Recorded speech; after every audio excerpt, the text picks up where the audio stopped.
Everyone, I hope you have completed exercise 14.1. So today I will tell you the grouped data or a coupled data. तो अगर हमें data को एक combined form में करना है, ऑर्गेनाइज करना है, तो इसका दूसरा मेथड होता है फ्रीक्वेंसी टेबल. हम फ्रीक्वेंसी टेबल बनाकर क्या किसी टैली मार्क्स में, जैसे बाय यूजिंग टैली मार्क्स को यूज़ करके और फ्रीक्वेंसी टेबल बनाकर हम अपने डाटा को ग्रुप और कर सकते हैं. और ये भी एक तरीके का फॉर्म है, जैसे बार ग्राफ होता है वैसे ही ये है. तो आपको वो बनाने से पहले फ्रीक्वेंसी डिस्ट्रीब्यूशन टेबल बनती है इसमें. जैसे कि आप देख सकते हो, ये है, इस टाइप की एक टेबल बनती है जिसे हम कहते हैं फ्रीक्वेंसी डिस्ट्रीब्यूशन टेबल. तो इसमें ना कई सारी चीज़ें, छोटे छोटे पॉइंट्स हैं जो आप इंक्लूड होते हैं, उनको आपको ध्यान में रखना है. कुछ टर्म्स हैं. पहली है क्लास इंटरवल. क्लास इंटरवल होता है कि आपका जो डाटा है, जितना भी ग्रुप डाटा है, उसको हम क्लास इंटरवल कहते हैं. कि अपना हमारे जैसे सपोज करो कोई नोट मार्क्स है कई सारे बच्चों के, तो उसको हमें शो करने के लिए इस रेंज में 100 से लेके 90 की रेंज में इतने बच्चों के 100 से 90 तक इतने बच्चों के मार्क्स आए हैं, 90 से 80 तक के इतने बच्चों के मार्क्स आए हैं. तो हम अपने डाटा को ऐसे ग्रुप के फॉर्म में डिवाइड कर लेते हैं, और ताकि हमारी फ्रीक्वेंसी फॉर्म में आ जाए, एक अलग फॉर्म में आ जाए, और हम जो है अपने डाटा को अच्छे से शो कर सकें. जैसे कि आप यहाँ भी देख सकते हो, इस तरीके के कुछ नंबर्स हैं.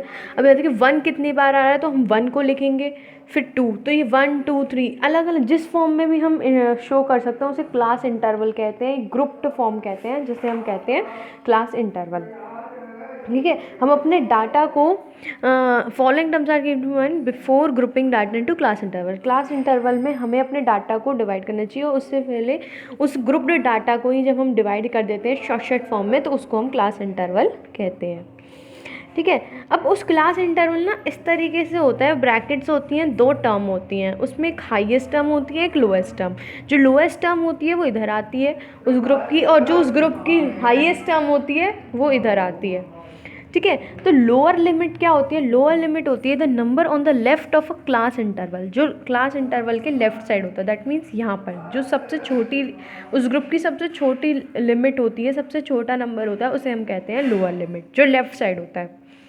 अपर लिमिट क्या होता है? The number on the right of a class interval is called the upper limit. Upper limit वो होता है जो राइट साइड होता है, जो सबसे बड़ा नंबर होता है उस लिमिट का, उस ग्रुप का, उसे कहते हैं अपर लिमिट. तो आपको ध्यान रखना है. आपको क्वेश्चन पूछ सकते हैं, जैसे कि आपको बार ग्राफ में इंपॉर्टेंट ऐसे क्वेश्चंस पूछते थे, वैसे ही आपसे tally marks frequency distribution table में क्वेश्चन पूछ सकेंगे, what is the upper limit of this class interval. तो आपको अपर लिमिट बतानी है कि ये राइट साइड वाला जो है क्लास इंटरवल के, वो अपर लिमिट है.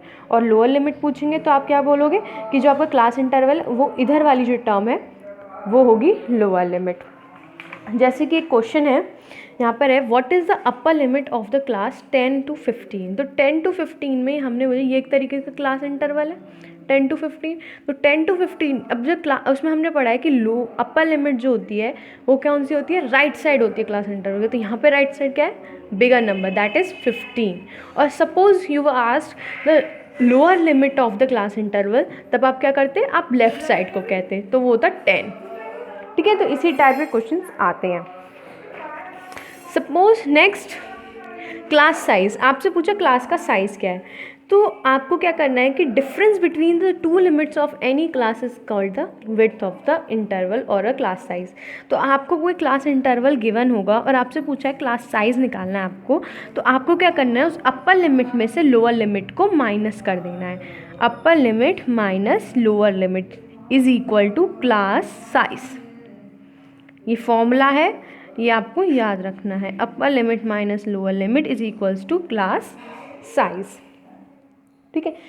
नेक्स्ट है, आपको डायरेक्ट निकाल देना. आपसे पूछेंगे what is the class size for the, इसमें गिवन नहीं है, वैसे मैं बता देती हूँ. What is the class size for 0 to 5.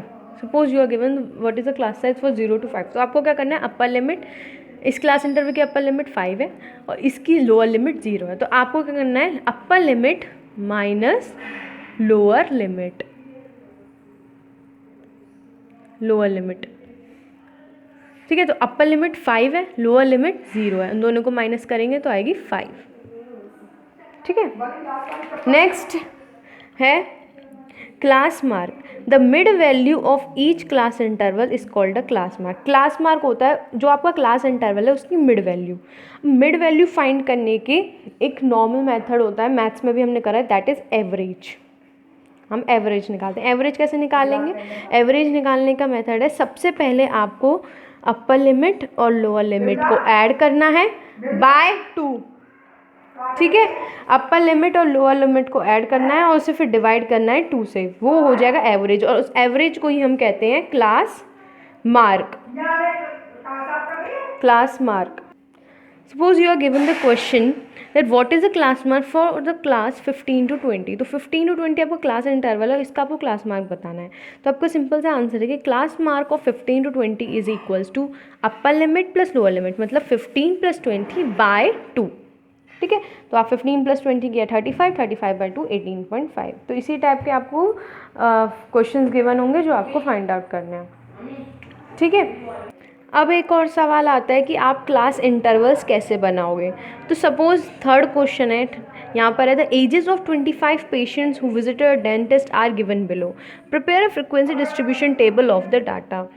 तब आपको देखो 35, 34, 39, 38, एक 30 की रेंज में है, एक 4, 9, 15, 20। तो आप ना एक सिंपल रेंज बना लीजिए कि 0 से लेके 10 तक की एक रेंज, फिर 10 से लेके 20 तक की एक रेंज, फिर 20 से लेके 30 तक की एक रेंज, फिर 30 से लेके 40 तक की एक रेंज, और हाईएस्ट आपका 40 ही होगा, मैक्सिमम 38 है, उससे 39 है, बस मैक्सिमम इतना ही पहुंचा है, तो ठीक है। और टोटल 25 है, तो फ्रिक्वेंसी का जो टोटल आएगा वो 25 आएगा आपका। तो अब आपको ये देखना है कि 0 से 10 के बीच में कितने नंबर्स आ रहे हैं। तो 10 से एज में कितने लोग हैं, तो एक 4 है, एक 9 है, और एक 3 है, एक 8 है, एक 5 है। तो 5 हो गए। तो उसी हिसाब से अब आपको रेंजेस बनाने हैं। तो आपको जो है एक प्रॉपर वो बनाना है क्लास इंटरवल। ज़्यादा हो जाएंगे तो चलेगा, बेटर है कि आप कम से कम रखो। क्लास साइज़ जो है मैक्सिमम जो है, आप अपना क्लास साइज़ उसे 10 और 5 इतना ही रखो अप्रॉक्सीमेटली, ठीक है, 5 या 10। उससे ज़्यादा फिर वो अनसूटेबल रहता है, तो ठीक है। और फिर उस अकॉर्डिंग आपको टेली मार्क्स बताने हैं। जैसे यहाँ पर 4 पेशेंट्स आए हैं, suppose you are given the 5 patients of 0 to 10, तो 5 आपको टेली मार्क्स बनाना है। तो टेली मार्क्स कैसे बनाते हैं? 5 का 1 2 3 4 हो गए। तो 5 आपका जो है वो उनको क्रॉस करते हुए जाता है। नेक्स्ट 6 अगर होता तो फिर आगे कंटिन्यू करते हैं, जैसे कि इसमें आप देख सकते हो 1 2 3 4 5 आ गया तो ये, और फिर आगे बढ़ते जाएंगे टर्म, तो 1 2 3 4 5 6 7 8, ऐसे ही टर्म्स बढ़ती जाती हैं, 8 9 10 11 12 13 14 15 16 17। तो 5 का एक टेली मार्क का पूरा पेयर बनता है, ठीक है। तो आपको उस अकॉर्डिंग अपने शो करना है टेली मार्क्स को, और अपनी फ्रीक्वेंसी डिस्ट्रीब्यूशन टेबल को कंप्लीट करना है। तो इसी से रिलेटेड आपका एक्सरसाइज 14.2 है, फ्रीक्वेंसी डिस्ट्रीब्यूशन टेबल से रिलेटेड, जो आपको कंप्लीट करनी है अपनी नोटबुक में।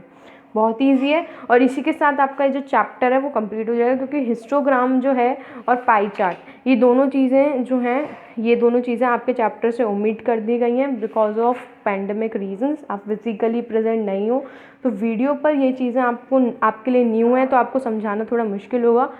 बट टेली मार्क्स और फ्रीक्वेंसी टेबल्स जो हैं, ये सब आपके पेपर में आएगा। बार ग्राफ आएगा, और बार ग्राफ जो है वो ग्राफ पर आपको बनाने हैं, ठीक है। चाहे डबल बार ग्राफ बनाओ या नॉर्मल बार ग्राफ, आपको अपने ग्राफ पेपर पे ही प्रेफर करेंगे, और स्केल ज़रूर लिखना है। ग्राफ पेपर पे स्केल कंपलसरी है, ये स्केलिंग जो है वो आपको शो होनी चाहिए अच्छे से, और आपकी जो मेज़रमेंट्स हैं उस अकॉर्डिंगली वो बेटर होनी चाहिए। तो उस अकॉर्डिंग आपको अपना ये एक्सरसाइज 14.1 और 14.2 कंप्लीट करना है मंडे तक। I hope you will complete this chapter 14, data handling. That's all for today, thank you.